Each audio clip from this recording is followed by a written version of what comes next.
Egipto, el rey de Egipto vio que el pueblo se podía convertir en un peligro. ¿Por qué?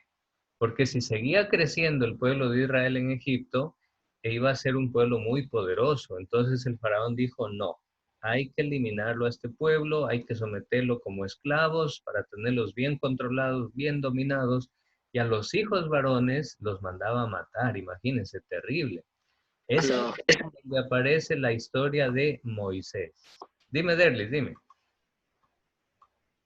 No, profe, ya no. Ahí Sigue ya. siendo.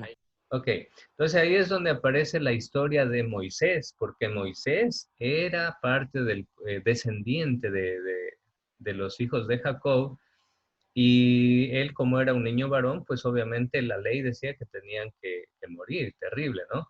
Pero la mamá fue muy pilas, muy astuta, y lo mandó a su hijo Moisés en una canasta por el río Nilo para que se salve. Y miren cómo son los planes de Dios. Más abajo estaba la hija del faraón. Se dio cuenta que el niño estaba en la canasta y lo llevó al palacio. Lo educó, lo alimentó, lo crió y ahí creció Moisés en el palacio como todo un príncipe. Imagínense. Pero Moisés, él sabía muy bien que él no era egipcio, sino que él era del pueblo de los hebreos, del pueblo de Dios, no era egipcio. Y un día Moisés vio que un egipcio estaba maltratando a un judío como esclavo, lo pegaba, lo maltrataba y todo eso. Moisés se dio cuenta entonces y se llenó de ira. Y producto de eso, Moisés mató al egipcio. Imagínense qué terrible la ira, cómo nos puede llevar incluso a matar. Por eso no hay que dejar que la ira se apodere de nosotros, sino que nosotros tenemos que controlarnos, porque una persona con ira puede hasta matar. Entonces, no, eso no está bien. Entonces, jóvenes, después de eso, después de que asesinó al egipcio, Moisés era perseguido por los egipcios porque tenían que castigarlo por haber matado a un egipcio. Entonces Moisés huyó a las montañas a esconderse para que no lo alcancen y no lo metan a la cárcel, no lo castiguen. Pero Moisés no sabía que en las montañas le estaba esperando Dios. Ajá.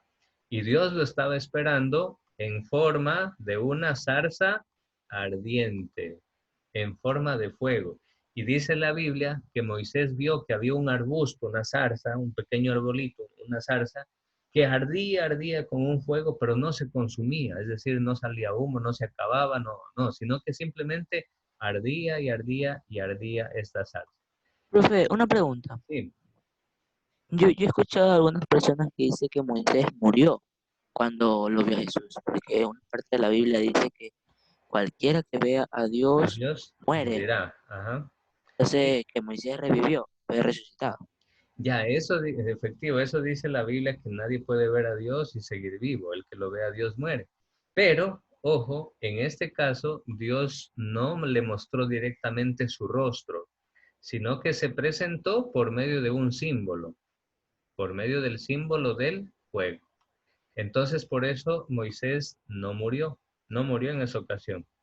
De hecho, después de eso, Moisés recibió la orden de Dios y le dijo, a ver, Moisés, vas a dejar de estar escondido aquí en las montañas porque tú vas a bajar otra vez a Egipto y vas a liberar a mi pueblo, porque mi pueblo está sufriendo y llorando por la esclavitud, los matan a los niños, etcétera. Así que tú vas a bajar y lo vas a liberar a mi pueblo. Y ahí es donde viene la historia de las plagas de Egipto. Y la última de esas plagas, bueno, hubieron varias, ¿no? Estaba las aguas del río Nilo que se convirtieron en sangre, la presencia de las langostas, las ranas, en fin, muchas plagas, pero la última fue la más terrible, la presencia del ángel de la muerte que asesinaba a los hijos, a los primogénitos de los egipcios, incluso en los animales. Y ahí es donde incluso el hijo del faraón murió. Entonces ahí el faraón finalmente dijo, listo, no puedo más con este pueblo, su Dios es muy poderoso, déjenlos que se vayan libres. Y los dejaron salir libres. Pero cuando el pueblo de Dios estaba a punto de cruzar ya el Mar Rojo, se dieron cuenta que los egipcios los perseguían otra vez para volverlos a esclavizar. Y ahí es donde Dios obra un prodigio gigantesco. ¿Por qué? Porque abrió el mar en dos partes.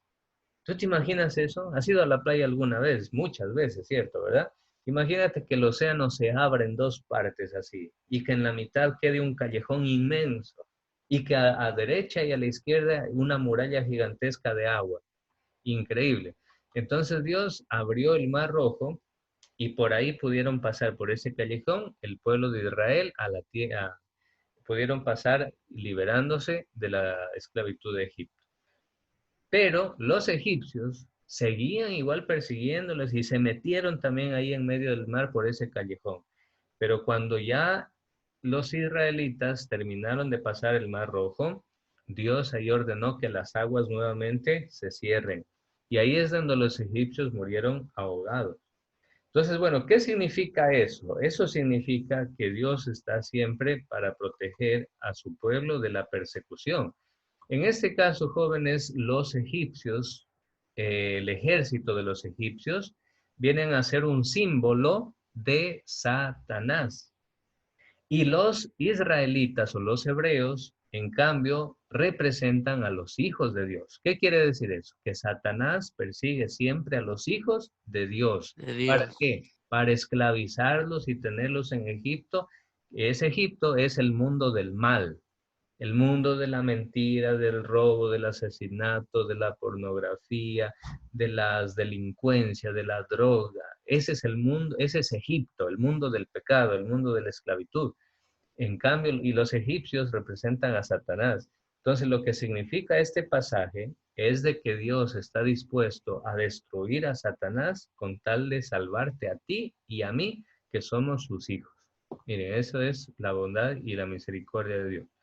Bien, entonces después de ese acontecimiento, los israelitas salieron y aquí está lo que ustedes resolvieron en Quizzes. Aquí está el tema, miren, el tema de que Dios entregó a Moisés los famosos 10 mandamientos, que ustedes ya lo resolvieron, lo hicieron muy bien. Entonces esto se hizo, como lo dijo, bueno, alguno de sus compañeros, en el monte Sí, Sinaí. ahí. Sinaí. Ojo, si en el aporte yo les pregunto, Dios entregó a Moisés los 10 mandamientos en el monte Chimborazo, en el monte Cotopaxi y opción 3 en el monte Sinaí. Obviamente usted ya sabe entonces que fue en el monte Sinaí. Bueno, a pesar de eso, jóvenes, Moisés no logró entrar a la tierra prometida, solo la pudo ver desde lejos. Y más bien fue el sucesor de Moisés que se llamaba como Josué. Exacto, que se llamaba Josué, fue el que lideró y hizo ingresar al pueblo de Dios Profe, a la pero tierra prometida. Moisés no ingresó porque no obedeció a Dios cuando dijo que golpeó la piedra, ¿no? Y él golpeó 2 veces en vez de golpearla una vez. Ya, sí, por ese acto de desconfianza en Dios, pues finalmente Dios le dijo, por más que te has sacrificado y todo, pero la desconfianza que tuviste conmigo, no te voy a dejar verla, no te voy a dejar entrar a la tierra prometida. Pero sí Pues le tuvo, permitió verla desde lejos y bueno, luego falleció ahí Moisés. Increíble, ¿dónde estará la tumba de Moisés? ¿Sí existirá la tumba de Moisés o no? no, profe, ¿Qué dicen? ¿No existe, hay o sí? porque No hay. no hay, No, exacto, no hay. Hasta el momento no se eh, conoce el lugar fijo. Ajá. porque Dios mismo vino a cogerlo con el ángel Gabriel. Incluso Satanás mandó a uno, creo que él mismo fue o mandó uno de sus demonios a cogerlo a Moisés para que tome la posición de Moisés y dirija mal el pueblo. Ah, bueno, pero en un sentido simbólico quizá, ¿no? Porque en realidad después de Josué, los que gobernaron al pueblo fueron los jueces. Josué, les cuento que tuvo que enfrentar muchas batallas, por eso tuvo que conquistar la tierra prometida. Y tuvo que enfrentar batallas sobre todo con los filisteos. Eran estos pueblos que habitaban por esas tierras. Entonces obviamente entraban en batalla y ahí es donde Josué logró ganar esas batallas también y pudieron ingresar a las tierras prometidas. Después de Josué, los líderes del pueblo se llaman los famosos jueces. ¿Quiénes eran los jueces? Pues simplemente eran personas muy sabias, muy inteligentes que gobernaban al pueblo. Después de los jueces, el pueblo pidió que se elija un rey Y el primer rey elegido fue el rey Saúl. Este rey Saúl. no fue muy famoso, pero se lo recuerda mucho porque tenía un hijo que se llamaba Jonathan, o Jonatán, que le dicen algunos, y era muy amigo de David. Y Saúl, bueno, era enemigo. El hijo de Saúl era amigo de David, pero Saúl, en cambio, era enemigo de David. Bueno, finalmente, pues David, luego de derrotar a Goliat, terminó siendo el rey de Israel, uno de los reyes Israel. más famosos. De hecho, él logró unificar al pueblo de Israel en un solo reino, en un solo pueblo bajo su mando. Fue un rey que tuvo mucho éxito. Sin embargo, cayó en el pecado. Se dejó tentar por la belleza de una mujer y esta mujer era casada, pero a David no le importó nada y la trajo a su palacio. Después la dejó embarazada. Bueno, un problema terrible. David finalmente terminó pecando y a Dios no le gustó eso, porque Dios le había dado todo a David. A ver, si en el examen yo les pregunto, ¿en qué siglo aproximadamente vivió el rey David? ¿Usted qué me va a decir? Automáticamente, miren, aquí tenemos por eso la... 1100, Exacto, aquí tenemos la línea del tiempo, miren, aquí está 1500, en la etapa de la monarquía. la etapa de la monarquía, es decir, del año 1050, desde el año mil Hasta, cincuenta hasta el año hasta novecientos 30. 930 antes de Cristo. Muy bien, ahí están los años en que vivió el rey David. Hace 1000 años, básicamente, 1000 años, pero antes de Cristo. Luego David tuvo un hijo, uno de los reyes, quizá el más famoso por su sabiduría, y se llamó Salomón. Salomón. Profe, una pregunta. ¿Sí? Ese fue el más rico, yo escuché que ese es el rey más rico que hubo aquí, En la que era Biblia, todo, ajá. en la Ahí Biblia dice, sí, tiene fama de ser del rey más rico y el más sabio. sí. Incluso los reyes de otros lugares, de otros pueblos, llegaban a visitarlo solo para pedirle consejos y escucharlo. Y cuando llegaban a visitarlo, le traían carretas llenas de tesoros, de oro, etcétera.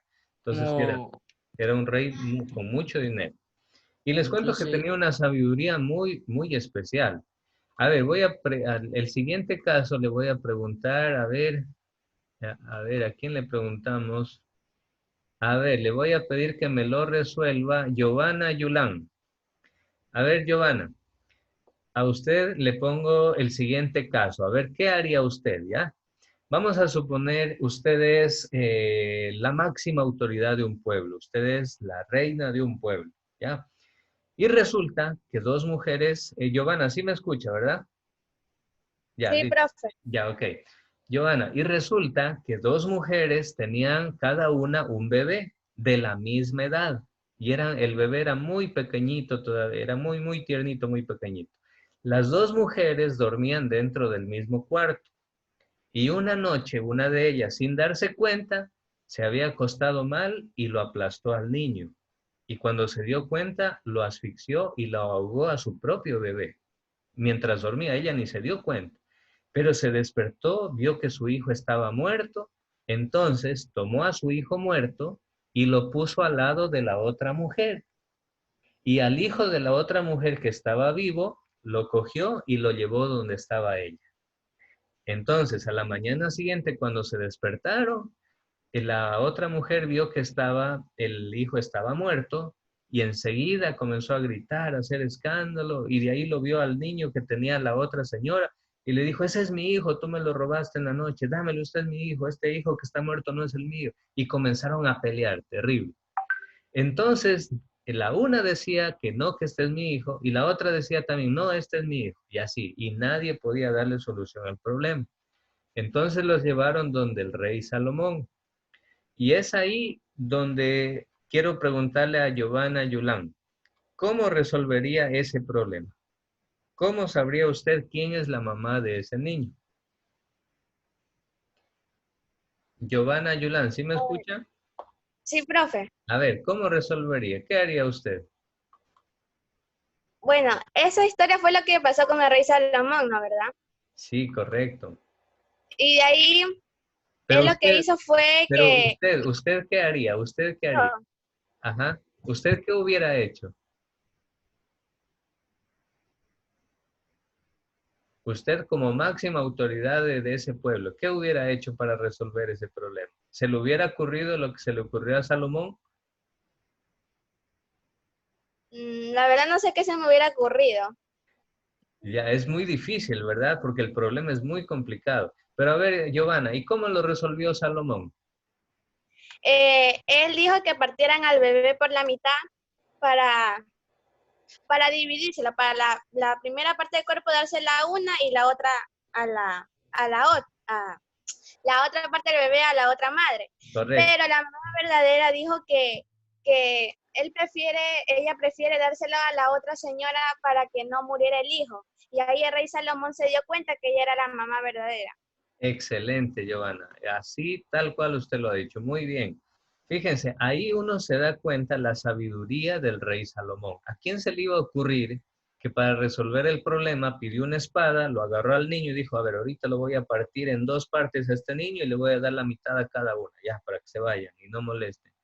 Obviamente, ahí como dijo Giovanna, saltó la verdadera madre y le dijo, no, no le haga daño, no, no, no le haga daño, prefiero que se lo lleve ella, pero no le haga daño.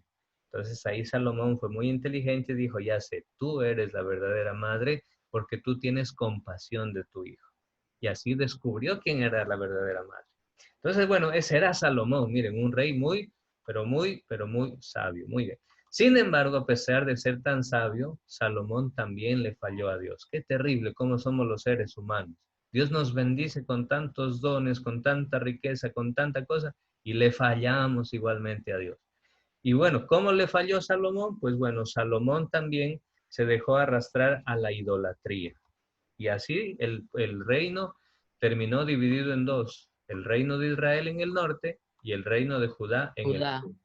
Y hubieron dos reyes, miren, ya el pueblo se dividió, en Jeroboam en el norte, Roboam en el sur. Los dos eran hijos de Salomón, pero se dividieron, se pelearon y fue terrible. Después de eso, los profetas surgieron tanto en el norte y en el sur. Los profetas les recordaban a los reyes y les decían lo que estaban haciendo mal o lo que estaban haciendo bien. Eran los profetas los que les llamaban la atención, los reprendían y todo eso. Los profetas de Dios. Y bueno, pues así, jóvenes, la historia del pueblo de Israel continuó a lo largo de los siglos. Después, en esa división, el pueblo de Israel fue esclavizado, miren, porque estaba dividido, el pueblo se hizo muy débil. Fueron esclavizados por Babilonia, por Asiria, estos dos reinos. El templo fue destruido, Jerusalén fue destruida. Y así vivió el pueblo de Israel de esclavitud y de esclavitud, de problema en problema, hasta que finalmente, en el año Val, cero Daniel. de nuestra era, finalmente nació el Mesías, Jesús, el Hijo de Dios, nuestro Salvador. Y sin embargo, algo raro, con esto termino, jóvenes, algo muy raro. Sin embargo, para los judíos, el Mesías todavía no viene. Los judíos todavía siguen esperando que venga el Salvador del mundo. En cambio, para nosotros, Jesús es el Mesías, ya vino a salvar a la humanidad dando su vida en la cruz por nosotros. Dice, profe, dicen que cuando él vuelva, él ya no va a venir por paz. Ahora va a venir solo a coger a los buenos. Ah, bueno, es que ya va a venir como juez de vivos y muertos, claro. Ya no va a venir dulce Jesús mío, mi niño adorado, ya no, ya no. En la primera venida sí vino como dulce Jesús mío, pero Va a venir con Israel. en la segunda venida va a venir con los ángeles de Dios, va a venir como juez universal de vivos y muertos. Muy bien, muchas gracias, jóvenes. Ahí terminamos. Gracias por su atención.